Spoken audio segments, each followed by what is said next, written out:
آپ دیکھ رہے ہیں CNN اردو رپورٹ۔ نمائندہ خصوصی اسلام آباد پیر ہاؤس بری امام سرکار میں شہادت امام حسین علیہ السلام کے سلسلہ میں محفل کا انعقاد۔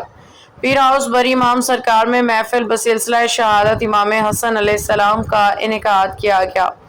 شہادت امام حسن علیہ السلام کے مختلف پہلوؤں کو اجاگر کرتے ہوئے چراغ بری امام سرکار جناب پیر سید حیدر علی گیلانی صاحب کا کہنا تھا کہ حضور علیہ السلام نے اپنے جس بیٹے کو امت کے لیے سردار چھوڑا، امت نے اس کی سرداری بھی قبول نہ کی اور اسے زہر دے کے شہید کر دیا۔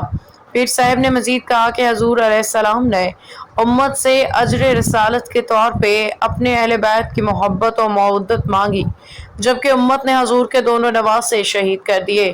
پیر صاحب کا کہنا تھا کہ حسن جنت کا سردار ہے، دنیا کی سرداری اس کی ٹھوکر پہ تھی۔ تقریب کے اختتام پہ پیر صاحب نے امت مسلمہ، فلسطین، کشمیر، سوات سمیت عالمین کے لیے دعا فرمائی۔